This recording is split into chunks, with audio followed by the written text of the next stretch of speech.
Découvrez un résumé de l'actualité macroéconomique de la semaine et les principaux éléments à suivre sur les marchés au cours des prochains jours avec Vincent Bois, analyste chez IG. Nous allons parler aujourd'hui de ce qui a intéressé les marchés durant la semaine, des semaines difficiles à venir ou en tout cas un peu sous tension avec la saison des résultats du premier semestre ou encore les politiques monétaires au niveau de la BCE la semaine prochaine, puis la semaine suivante au niveau de la Fed.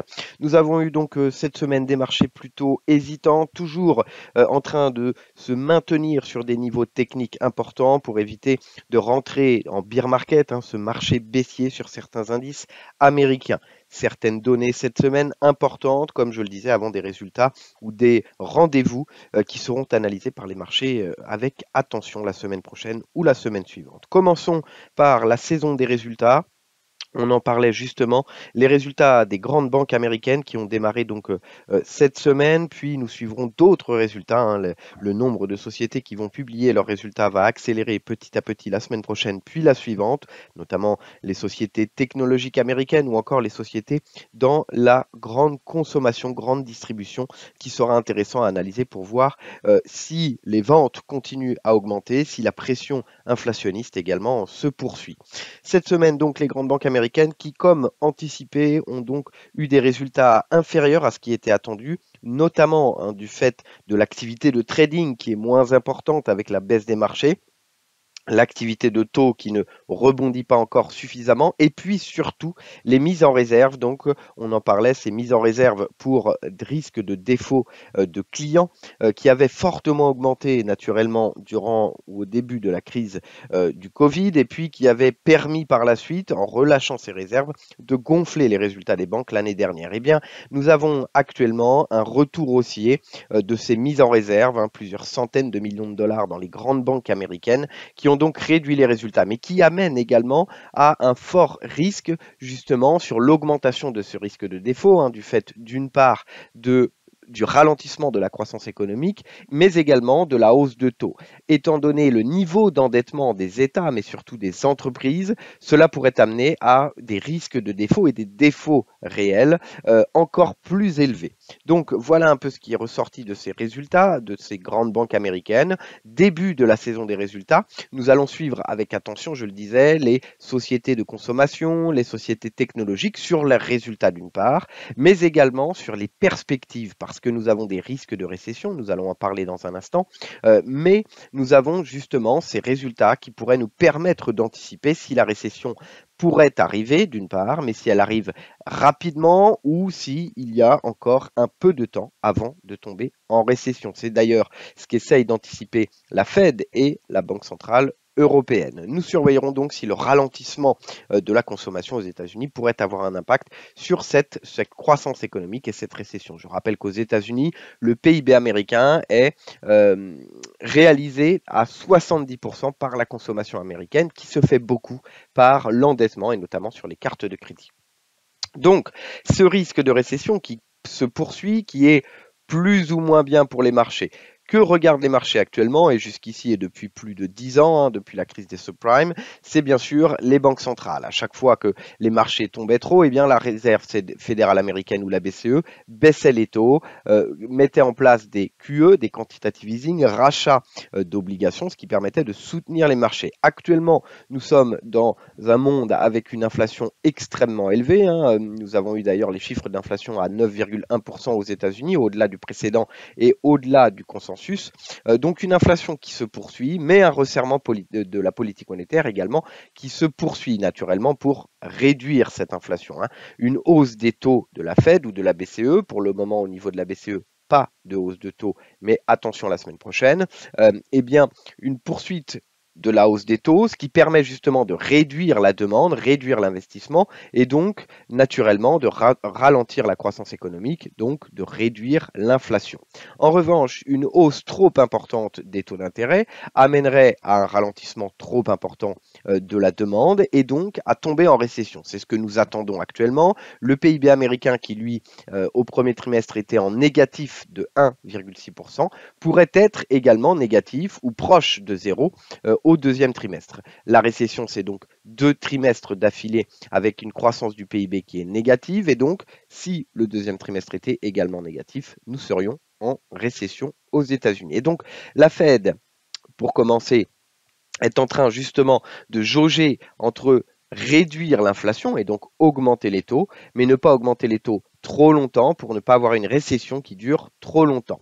Les marchés price actuellement 75 points de base, voire 100 points de base durant la semaine, suite à l'inflation de 9,1% aux États-Unis, 100 points de base qui serait historique au niveau de la Fed, mais qui permettrait justement de réduire ces pressions inflationnistes. Pourquoi la Fed devrait agir plus rapidement, plus agressivement? Parce que justement, augmenter les taux de façon importante maintenant. Il n'y a pas de FOMC, donc de réunion de politique monétaire en août au niveau de la Fed.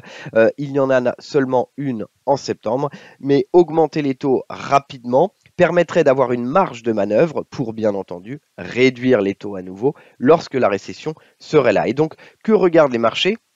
Ils anticipent, ils ont bien anticipé et pricé dans les cours cette hausse de taux de 75 points de base, pas encore 100 points de base, mais ils anticipent déjà que la Fed pourrait réduire les taux l'année prochaine, voire la suivante, pour justement reprendre la croissance économique. Mais pour réduire les taux, il faudrait que l'inflation baisse drastiquement. Et donc, il faut augmenter les taux de façon plus agressive, moins longtemps, pour ensuite rebaisser les taux par la suite. Il faut faire baisser l'inflation. Au niveau de la Fed, on a bien compris que la Fed cherche à retrouver sa crédibilité, à réduire l'inflation, chose qu'elle n'a pas faite l'année dernière ou les années précédentes. Mais ici, les chiffres sont tellement élevés qu'il faut augmenter les taux. Voilà un peu ce que regardent les marchés. Nous aurons le prochain FOMC, réunion de politique monétaire, d'ici 2 semaines. 75 points de base, pricé par les marchés. 100 points de base, pas encore. Nous avons eu quelques commentaires de membres de la Réserve fédérale américaine cette semaine qui écartaient légèrement, qui pensaient justement que les marchés allaient un peu trop vite en priçant 100 points de base, mais n'écartaient pas totalement cette hausse de 100 points de base. Nous suivrons avec attention. Il y a maintenant la BCE et la zone euro qui est sous tension pour plusieurs sujets. La BCE, bien sûr, qui est toujours très timide, pas de hausse de taux depuis maintenant plus de 11 ans, malgré une inflation qui est à 8,6% dans la zone euro, donc quasiment aux États-Unis, alors que les États-Unis et la Fed ont augmenté les taux plusieurs fois déjà. Ici, nous attendons probablement une hausse de 25 points de base de la BCE la semaine prochaine. Il pourrait y avoir une hausse de 50 points de base, même si on a l'habitude que la BCE ne surprenne pas les marchés, bien entendu, mais parce qu'il y a à côté un nouveau mécanisme de rachat d'actifs qui pourrait être mise en place. Donc, une nouvelle injection, une nouvelle hausse du bilan qui pourrait être décidée par la BCE, comme on l'a vu au niveau de la Banque du Japon, un rachat illimité d'obligations.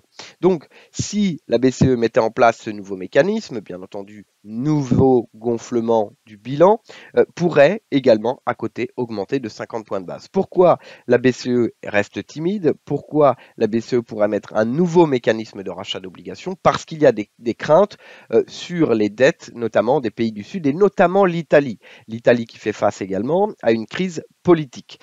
Donc, les taux italiens sont sous surveillance, la dette italienne est sous surveillance, et d'autres pays également. Et donc, on sent bien que la BCE n'augmente pas les taux parce qu'elle sent un risque justement de crise de la dette ou d'autres risques, parce qu'on voit bien l'inflation qui augmente, et pour autant la politique monétaire qui reste extrêmement accommodante. On suivra donc avec attention la semaine prochaine beaucoup de rendez-vous.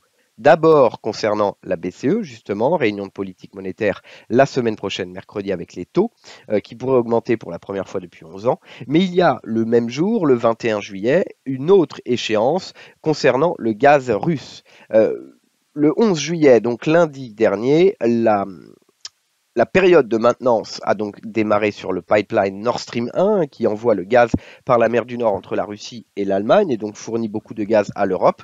Une fermeture de 10 jours comme chaque année pour la maintenance et donc reprise des flux de gaz normalement le 21 juillet, mais Poutine pourrait, ou la Russie pourrait retarder la mise en route pour faire pression sur l'Europe suite aux sanctions. Et donc c'est un risque important parce que déjà la reconstruction des stocks est difficile pour l'Europe en perspective de l'hiver. Et en plus, s'il y a un blocage plus important, eh bien, il y aura probablement encore plus de coupures et une hausse des prix extrêmement importante. Donc pour la zone euro, on l'a vu, l'euro et le dollar sont maintenant à parité, du fait notamment du différentiel entre la politique monétaire de la Fed et de la BCE. Et donc, s'il y avait en plus des risques plus importants sur l'apport de gaz, eh bien, l'euro pourrait fortement baisser encore en dessous de la parité et la zone euro pourrait être sous pression. Donc, attention à ces risques, à ces échéances la semaine prochaine pour la zone euro. La semaine suivante, je rappelle, ce sera la Fed. On a surveillé pour terminer également la Chine, bien entendu, la reprise économique de la Chine qui est difficile, après les confinements qui ont été décidés en mars et avril, une réouverture progressive du pays qui ne se fait pas finalement. Nous avons une réouverture certes, mais encore d'autres risques sur le Covid, surtout à l'approche de l'hiver. La Chine, qui a toujours une politique 0K, eh bien, pourrait remettre certaines restrictions dans certaines zones. Et on a vu les chiffres au niveau de la Chine, notamment le PIB qui est au plus bas depuis plusieurs dizaines d'années. Les perspectives de croissance du PIB pour l'année 2022 qui sont sans cesse baissées, non pas au niveau du parti, mais des grandes banques américaines, européennes, des analystes, des croissances qui sont en forte baisse. Donc la demande intérieure a légèrement rebondi, on l'a vu avec les ventes au détail qui ont rebondi. Mais au niveau du PIB, des perspectives de croissance, c'est un risque. Et donc un risque de récession encore plus important qui arrive au niveau de la Chine et au niveau mondial. On suivra donc avec attention de nouvelles mesures de soutien économique ont été décidées, mais pourraient ne pas être suffisantes. On regardera, puisque ce podcast va être publié juste avant, on va regarder également les ventes au détail. Voilà, pour terminer, au niveau du rebond des marchés. Le marché pourrait rebondir ici et à court terme au niveau des États-Unis, du fait justement que la politique monétaire soit pricée pour le moment, un peu d'optimisme sur les marchés, sur le fait que la Fed pourrait revenir sur une baisse de taux. Mais ce que les marchés ne comprennent pas, c'est que la récession va venir avant la baisse de taux et que les hausses de taux vont également venir avant ces nouvelles baisses de taux. On les attend bien entendu. Il y a les ventes au détail aujourd'hui aux États-Unis qui seront surveillées. Pourquoi? Parce que les membres de la Fed ont rassurer les marchés hier, ou en tout cas justement après l'inflation américaine, en précisant qu'il n'est pas sûr que nous ayons à augmenter les taux de 100 points de base. Nous allons surveiller les ventes au détail. Autrement dit, ce qui signifie que si les ventes au détail ralentissent ou déçoivent aux États-Unis, eh bien, cela signifie que les risques de récession sont plus importants et donc que la Fed pourrait ne pas augmenter les taux davantage. Si les ventes au détail sont décevantes et le marché immobilier également, eh bien, cela pourrait rassurer les marchés et redonner un peu d'optimisme pour moi à court terme, puisque par la suite, il y a les risques plus important de ralentissement économique et que la baisse des taux ne va pas se faire immédiatement. Nous sommes toujours dans un resserrement de la politique monétaire. Voilà un peu ce qui a intéressé les marchés cette semaine. Je le rappelle, la semaine prochaine, encore sous pression, malgré normalement la baisse de la volatilité durant les mois d'été, naturellement. Eh bien, nous avons la saison des résultats qui va se poursuivre. Nous allons suivre l'inflation, la hausse des coûts pour les entreprises et donc la hausse des prix. Nous allons suivre également les perspectives économiques qui pourraient nous confirmer ou non le timing justement de cette probable récession aux États-Unis ou dans d'autres régions du monde. Et puis pour la zone euro, rendez-vous important, nous suivons l'Italie avec attention, nous suivons également la BCE qui est mercredi et la remise en route ou non du pipeline Nord Stream 1. Encore merci de nous avoir écoutés. Bon trade et bon week-end avec IG.